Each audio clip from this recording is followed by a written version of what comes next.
오늘은 사도행전 13장 15절로 23절 말씀, 하나님 마음에 맞는 사람이라는 말씀으로 함께 은혜를 나누겠습니다.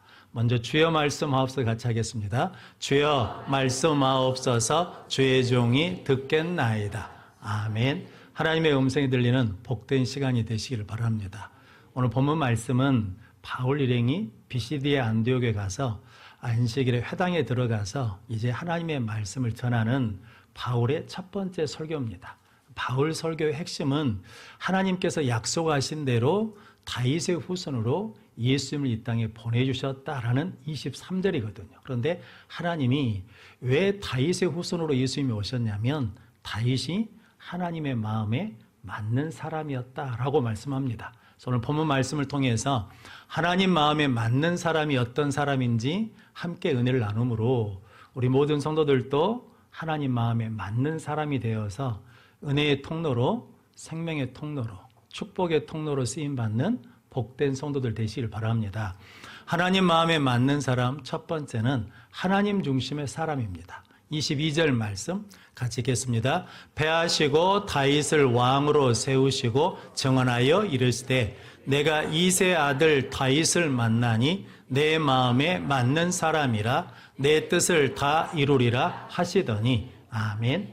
오늘 본문 말씀에 바울은 7절로 이스라엘 역사를 요약합니다. 그래서 우리 조상들을 택하신 분이 누구시냐면 하나님이시고 애굽에서 구원하여 인도하신 분이 누구시냐면 하나님이시고 광야에서 참아주신 분도 누구시냐면 하나님이시고 가나안 족속을 멸해 주신 분도 누구시냐면 하나님이시고 그리고 왕을 세워주신 분도 누구시냐면 하나님이신데 사울왕을 세우시고 패하신 분이 누구시냐면 하나님이시라는 거죠. 그래서 바울은 하나님이 이 땅을 통치하시고 역사하신다. 그래서 하나님 중심의 사람은 누구냐면 하나님이 조인 사람입니다. 그러니까 하나님이 첫 번째인 사람이 하나님 중심의 사람이라는 거죠. 그런데 누구를 만나냐면 이세 아들 다윗을 만나니 그러거든요. 만나다는 말이 우연찮게 만났다는 의미가 아니라 찾아다녔다는 의미입니다. 그러니까 하나님이 하나님의 마음에 맞는 사람을 찾으려고 막 두루 감찰하시다가 누구를 발견했냐면 이세 아들 다윗을 만나니 그 사람이 내 마음에 맞는 사람이다라고 말씀하거든요. 다윗의 이야기는 사무엘상 17장부터 시작됩니다. 골리앗 앞에 섰을 때거든요. 그때 골리앗과 싸우려고 나가려고 할 때 다윗이 사울왕에게 자기에 대해서 이렇게 말합니다. 사무엘상 17장 34절 35절 말씀 같이 읽겠습니다. 다윗이 사울에게 말하되 주의 종이 아버지의 양을 지킬 때 사자나 곰이 와서 양떼에서 새끼를 물어가면 내가 따라가서 그것을 치고 그 입에서 새끼를 건져내었고 그것이 일어나 나를 해하고자 하면 내가 그 수염을 잡고 그것을 쳐 죽였나이다. 아멘. 다윗이 누구의 양을 찾냐면 아버지의 양을 찾다라고 그러거든요. 그런데 아버지 이새는 다윗을 그렇게 인정해 주지 않았습니다.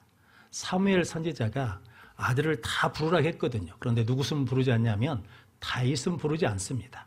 첫째 아들이 왔는데 하나님 마음에 맞지 않아요.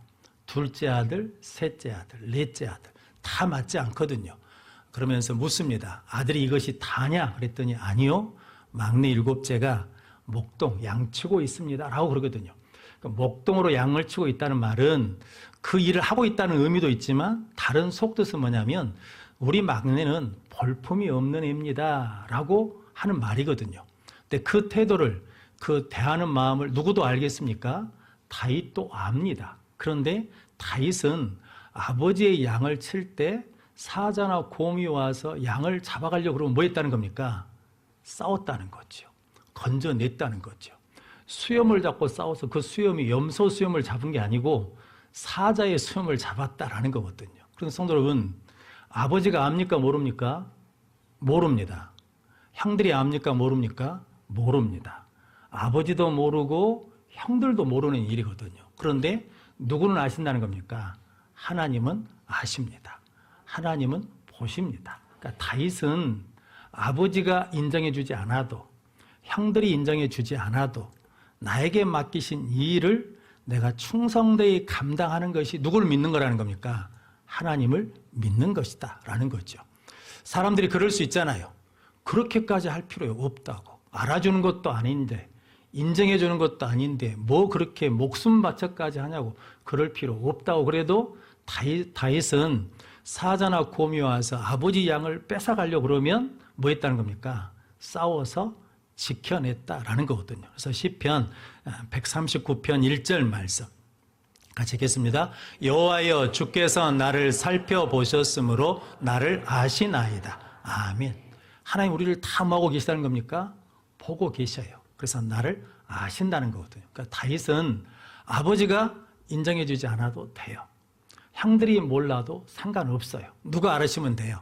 하나님이 아시면 됩니다. 그러니까 하나님이 네가 그렇게 수고한 걸 내가 안다 그 말이면 된다라는 거거든요. 성도 여러분, 그 마음으로 살아가는, 지금 다윗이 몇 살입니까?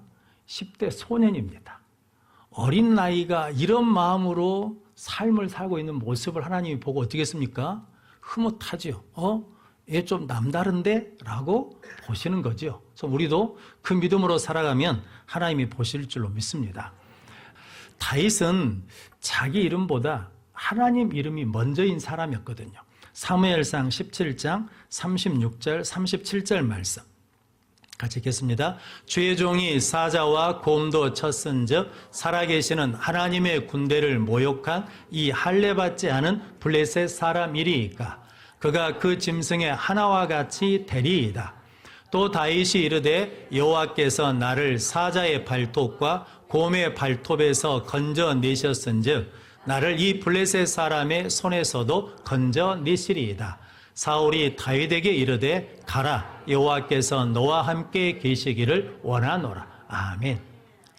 다윗이 아버지 심부름으로 전장에 갔더니 골리앗이 날마다 나와가지고 하나님의 이름을 모욕하거든요. 하나님의 군대를 모욕해요.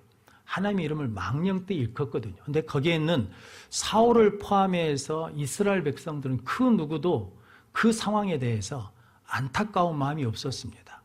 믿음의 분노가 없었습니다. 어찌 감히 하나님의 이름이 욕을 보이냐, 하나님의 이름이 어떻게 욕을 먹냐라고 그러면서 이게 울분을 갖지 않았거든요. 왜냐하면 전부 다 믿음이 없으니까 골리앗이 뭐 했습니까? 두려웠습니다. 그런데 다윗만은 어떻게 하나님의 이름이 모욕을 당할 수 있냐, 어떻게 하나님의 군대 이름이 모욕을 당할 수 있냐, 어떻게 하나님의 이름이 망령되이 일컬음을 받을 수 있냐라는 그 상황에 대해서 안타까워하고 처절한 아픔을 가졌거든요. 그래서 그렇게 고백하는 거거든요. 하나님이 나를 사자의 발톱과 곰의 발톱에서도 건져내셨으니까 이 블레셋 사람에게서도 뭐 해주실 거라는 겁니까? 건져내실 거라는 거죠. 그럼 다윗의 고백이 중요한 게 내가 사자도 이기고 곰도 이겼습니다. 이게 아니고 하나님이 사자의 발톱과 곰의 발톱에서도 건져내셨으니까 이 블레셋 사람 골리앗에게서도 누가 하신다는 거예요? 하나님이 하십니다. 하나님의 이름이 영광을 받으십니다. 라고 고백하는 거거든요. 성도 여러분, 저 여러분들이 세상에서 믿음으로 잘 살아내야 누구 이름이 욕을 먹지 않냐면 하나님의 이름이, 예수님의 이름이 욕을 먹지 않고 빛나는 이름이 될 줄로 믿습니다. 어떤 장사하시는 분이 장사를 하루 마치고 가게 문을 닫으면서 기도했답니다. 하나님, 오늘 또 장사가 잘 되게 해주셔서 감사합니다. 하나님의 영광을 위해 살겠습니다. 하고 문을 닫고 하루를 마감했습니다. 그 다음날 아침이 돼가지고 문을 열면서 동일하게 기도하고 장사를 하는데, 장사를 어떻게 하냐면 좀 남다르게 하신답니다. 저울도 속이고 물건도 안 좋은 걸 주고 그러는 거예요. 그러니까 아들이 그걸 보고 있다가 아버지, 어제 저녁에 하나님의 영광을 위해서 산다고 그랬잖아요. 그런데 그렇게 장사하면 그 사람이 나중에 알아가지고 아버지도 나쁜 사람이라 그러고 아버지가 믿는 하나님도 나쁘다고 욕합니다. 그러니까 그러시면 안 됩니다. 라고 그랬다는 거죠. 성도 여러분, 우리가 입으로는 뭐라고 그래요? 믿는다라고 그래요. 그런데 삶이 따라오지 않으면 도리어 뭐 한다는 겁니까? 하나님의 이름을 욕되게 할 수 있다는 거죠. 저 여러분들이 하나님의 이름을 욕되게 하는 것이 아니라 하나님의 이름을 빛나게 하는 거룩한 성도들이 되시기를 바랍니다. 그래서 다윗은 사무엘상 17장 45절 47절 말씀 같이 읽겠습니다. 다윗이 블레셋 사람에게 이르되 너는 칼과 창과 단창으로 내게 나오거니와 나는 만군의 여호와의 이름 곧 내가 모욕하는 이스라엘 군대의 하나님의 이름으로 내게 나아가노라. 오늘 여호와께서 너를 내 손에 넘기시리니 내가 너를 쳐서 내 목을 베고 블레셋 군대의 시체를 오늘의 공중의 새와 땅의 들짐승에게 주어 온 땅으로 이스라엘에 하나님이 계신 줄 알게 하겠고 또 여호와의 구원하심이 칼과 창에 있지 아니함을 이 무리에게 알게 하리라. 전쟁은 여호와께 속한 것인즉 그가 너희를 우리 손에 넘기시리라. 아멘. 할렐루야. 여러분, 다윗은 어떤 믿음이냐면 골리앗이 아무리 하나님을 모욕하고 망령들 일컬어도 하나님의 가치는 떨어지지 않는다는 거예요. 하나님의 능력에는 손상이 없다는 거예요. 그러면 성도는 세상이 아무리 교회를 욕하고 하나님을 욕하고 예수님을 욕해도 하나님은 여전히 창조주이십니다. 하나님은 전능하십니다. 예수님의 구원에는 흠이 없습니다. 그럼 성도 여러분, 다윗은 그걸 믿는 거예요. 네가 모욕하는 그 이름, 하나님의 이름에 뭐가 있다는 거예요? 능력이 있다. 너는 칼과 창을 의지하고 오지 나는 네가 모욕하는 만군의 여호와의 이름으로 나간다. 그러니까 네가 아무리 하나님을 욕하고 모독해도 하나님은 여전히 하나님이시다. 전능하신 분이시다. 나는 그 하나님의 이름의 능력을 의심하지 않는다는 믿음이거든요. 성도는 그 상황에서 수많은 사람들이 있잖아요. 그런데 그 상황에서 누구만, 다윗만, 그렇게 목욕당하는 상황에서도 다윗만 하나님의 이름에는 능력이 있습니다 라고 선포하고 이 백성들에게 이스라엘에 누가 있다고? 하나님이 계신 것을 드러내겠다는 거예요. 그러니까 성도 여러분, 다윗은 이스라엘에 내가 있다는 걸 드러내는 게 아니라 누가 있다고? 하나님이 계시다는 것을 드러내겠다라는 거거든요. 성도 여러분, 우리의 가치도 똑같습니다. 우리의 삶이 지금 힘들고 어렵고 혹은 가난해도 우리의 가치는 그것으로 결정되지 않습니다. 무엇으로 결정되냐면 하나님을 믿는 하나님의 자녀로 결정됩니다. 하나님이 세상 그 어떤 것보다 우리를 뭐하라고 부르셔요? 귀하고 존귀한 자라고. 그래서 스바냐 3장에 우리를 좋아하셔가지고 어쩔 줄 몰라요. 어쩔 줄 몰라 하셔. 성도 여러분, 그래서 우리의 가치는 세상에 있는 것으로 결정되는 게 아니라 누구로? 하나님으로 결정되는 것을 믿고 능력 있게 살아가는 능력의 성도들이 되시기를 바랍니다. 그래서 다윗은 이렇게 고백합니다. 시편 91편 14절 말씀, 야고보서 4장 10절 말씀 같이 읽겠습니다. 하나님이 이르시되 그가 나를 사랑한즉 내가 그를 건지리라. 그가 내 이름을 안즉 내가 그를 높이리라. 주 앞에서 낮추라. 그래야면 주께서 너희를 높이시리라. 아멘. 다윗은 항상 누구를 높이냐면 하나님을 높이고 하나님이 먼저입니다. 그러니까 하나님 뭐 해주셔요? 높여주셔요. 그가 나를 사랑한즉 내가 그를 건지리라. 그가 나를 안즉 내가 그를 높이리라. 그러니까 다윗은 환경과 조건에 전혀 상관없이 하나님을 하나님으로 아는 사람이거든요. 그러니까 하나님 뭐 하셔요? 높이셔요. 높여주고 높여주셔요. 그래서 뭐냐면 나중에 왕이 되게 하시거든요. 그래서 성도 여러분, 우리도 그렇게 하나님을 고백하고 믿으면 하나님의 마음에 합한 사람으로 인치셔서 우리를 사랑하시고 건져주시고 높여주시는 은혜를 누리게 될 줄로 믿습니다. 그래서 다윗에게 누가 함께 하십니까? 하나님이 함께 하십니다. 그러니까 다윗이 점점 뭐해져요? 강성해져요. 그런데 다윗은 강성해질수록 더 누구를 의지하냐면 하나님을 의지합니다. 다윗이 강성해지니까 블레셋이 위협을 느끼고 다윗을 치러 오거든요. 느바임 골짜기에 진을 쳤습니다. 그때 다윗이 골리앗을 이긴 경험이 있잖아요. 그런데 그 경험으로 나가지 않고 하나님께 기도합니다. 하나님 어떻게 할까요? 그랬더니 올라가라. 내가 네 손에 붙였다. 그래서 가서 이기거든요. 블레셋이 나중에 느바임 골짜기에 또 쳐들어옵니다. 2차로 쳐들어오거든요. 그런데 느바임에서 이긴 경험이 있잖아요. 근데 그곳으로 가지 않습니다. 다윗은 또 누구에게 묻냐면 하나님께 묻습니다. 그랬더니 하나님이 올라가지 말고 뽕나무 숲에 숨어서 기습하라는 거거든요.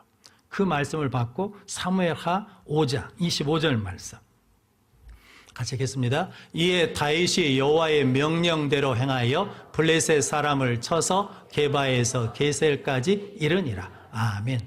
하나님이 말씀해 주셨잖아요. 근데 다윗은 그 명령대로 뭐 했다는 겁니까?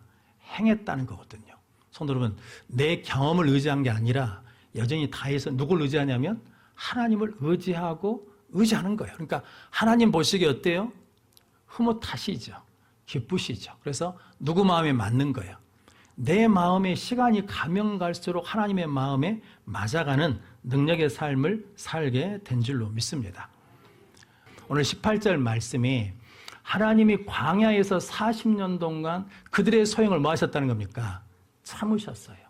왜냐하면 광야에서 이스라엘 백성들이 원망하고 불평하고 불순종해요. 그러니까 하나님이 순종의 세대가 자랄 때까지 뭐 하신 거예요? 참으신 거예요. 사울왕은 40년 왕을 했거든요. 그런데 하나님이 야 너는 이제 왕이 안 되겠다. 네 왕위를 네 이웃에게 주겠다라고 한 때가 언제냐면 왕이 되고 2년 됐을 때입니다. 38년 동안 하나님이 뭐 하신 거예요? 참으신 거예요. 누가 나타날 때까지. 하나님의 마음에 합한 다윗이 나타날 때까지. 성도, 하나님이 우리를 향해서도 참고 계셔요. 기다리고 계셔요. 하나님의 마음에 맞는 사람이 되면 하나님 뭐 해주셔요? 하나님의 뜻을 이루어 주셔요. 응답해 주셔요. 해결해 주셔요. 그럼 성도 여러분들이 하나님 마음에 맞는 사람으로 나가는 능력의 성도들이 되시기를 바랍니다.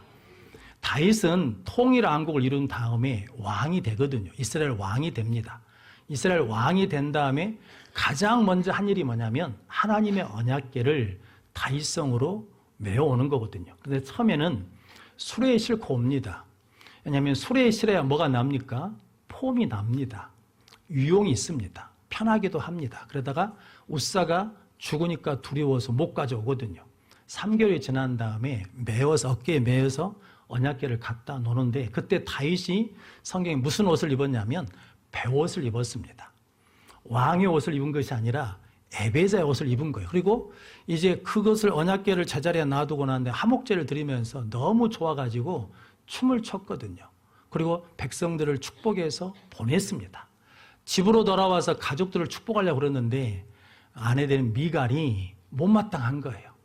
불만이 있어. 왕이 채통 없이 저런 짓을 한다고 불만을 입으로 토해냈습니다. 왕이 채통 없이 어떻게 백성들 앞에서 하체를 들으면서 몸을 들으면서 춤을 추냐? 그랬더니 다윗이 사무엘하 6장 22절 말씀 같이 읽겠습니다. 내가 이보다 더 낮아져서 스스로 천하게 보일지라도 내가 말한 바 계집종에게는 내가 높임을 받으리라 한지라. 아멘. 다윗은 내가 하나님을 예배하는데 하나님을 위하는데 하나님을 일하는데 이보다 더 낮아지고 천해져도 나는 뭐가 없다는 거예요. 상관이 없다. 성도는 그런데 네가 그렇게 말하는데 너보다는 나를 뭐 해주실까라는 거예요. 높여주실까라. 그래서 미갈이 죽을 때까지 자식을 보지 못합니다. 성도 여러분, 우리도 그 알량한 자존심 때문에 속상한 거잖아요. 누가 무슨 말 했다고 자존심 상하겠다고 그러면서 그냥 막 속이 그냥 막 별 생각 5만 가지 생각이 있잖아요. 그런데 다윗은 그거에 대해서 뭐 하지 않아요? 전혀 신경 쓰지 않아요. 내가 이보다 더 낮아지고 천해져도 하나님을 예배하는데 하나님을 높이는데 하나님을 섬기는데 전혀 문제가 없다. No problem이라는 거죠. 성도 여러분, 이러니 하나님이 다윗이 어쩌겠습니까? 기쁘시죠. 다윗을 만나니 내 마음에 뭐하는 사람이에요? 맞는 사람이라는 거죠. 요한복음 4장 23절 24절 말씀 같이 읽겠습니다. 아버지께 참되게 예배하는 자들은 영과 진리로 예배할 때가 오나니 곧 이때라. 아버지께서는 자기에게 이렇게 예배하는 자들을 찾으시느니라. 아멘. 하나님은 영이시니 예배하는 자가 영과 진리로 예배할지니라. 아멘. 하나님이 누굴 찾으신다는 겁니까? 영과 진리로 예배하는 자를 찾으신다는 거거든요. 저 신학교 다닐 때 신학생들이 모여서 예배를 드리거든요. 체프를 드리는데 그때 신학생들이 한 명씩 대표로 가서 예배 때마다 기도를 하거든요. 근데 제가 지금까지 기억하는 기도가 있습니다. 그게 뭐냐면 신학생 그 전도사님이 올라와서 기도를 하는데 이렇게 기도한 내용이었습니다. 하나님, 하나님께 나는 우리는 발견되기를 원합니다. 그러니까 하나님이 예배자를 찾고 계셔요. 기도자를 찾고 계셔. 헌신자를 찾고 계셔. 사명자를 찾고 계시는데 내가 거기에 발견되고 싶다는 거거든요. 하나님의 눈에 띄는 사람이 되고 싶다는 거죠. 누구 중심으로 살겠다는 겁니까? 하나님 중심으로 살게 해주십시오 라는 기도거든요. 그런데 제가 지금 세월이 많이 지났거든요. 그런데 요한복음 4장 23절을 읽을 때마다 그 기도가 생각이 납니다. 하나님, 저는 하나님께 발견되기를 원합니다. 우리 모든 성도들이 그런 복된 성도들 되시기를 바랍니다. 앤드류 카네기라는 분이 계시거든요. 이분이 철광왕이라는 별명을 가지고 있습니다. 그러니까 19세기 때, 그러니까 1800년대에 미국에서 가장 큰 철광 회사를 이끄는 분이시거든요. 이분이 그래서 카네기 홀도 짓고, 이분이 나중에 도서관만 2,600개를 짓다 그러기도 하고, 카네기 공과대학을 짓기도 했다라고 그럽니다. 그런데 이분이 이제 그 회사 후계자를 세우는데 누구를 세웠냐면 찰스 쉬브라는 사람을 세웠습니다. 근데 이 사람이 초등학교밖에 안 나왔습니다. 그리고 그 회사에 무엇으로 들어왔냐면 정원 총섭으로 들어왔습니다. 그러니까 정원사도 아니고 청소부로 들어온 사람인데 어느 날 카네기가 보니까 공장을 누가 깨끗이 청소해 놨어요. 봤더니 정원 청소부가 해놓은 겁니다. 그러니까 자기 구역이 아니잖아요. 그런데 더러우니까 그것까지 한 거거든요. 그래서 카네기 눈에 띄었어요. 봤더니 성실해요. 사람이 근면에. 그래서 정식 직원으로 채용했습니다. 정식 직원으로 채용했는데도 여전히 성실하고 근면하니까 승진시키고 승진시켜서 자기 비서를 시켰습니다.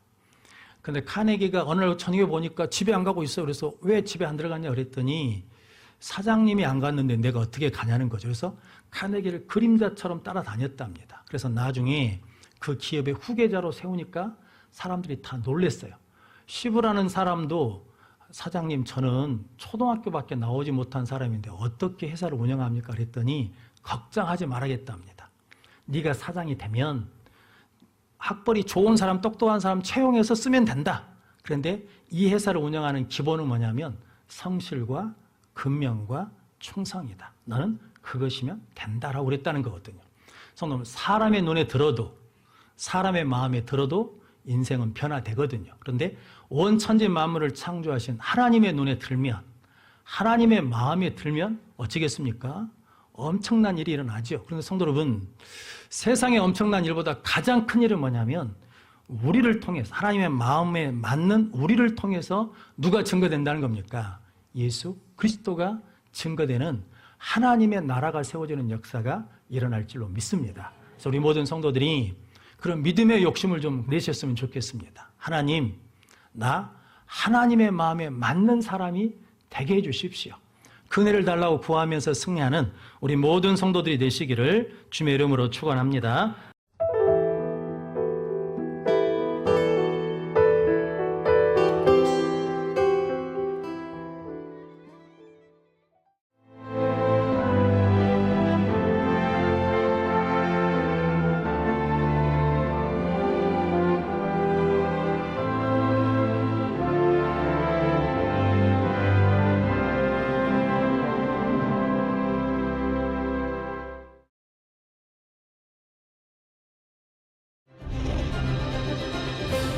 기회는 준비된 도시를 선택합니다. 대지엔 바이오, 반도체, 도심엔 문화, 하늘엔 우주. 대한민국 미래 산업의 새로운 가능성을 열어가는 곳. 격이 다른 도시, 순천입니다.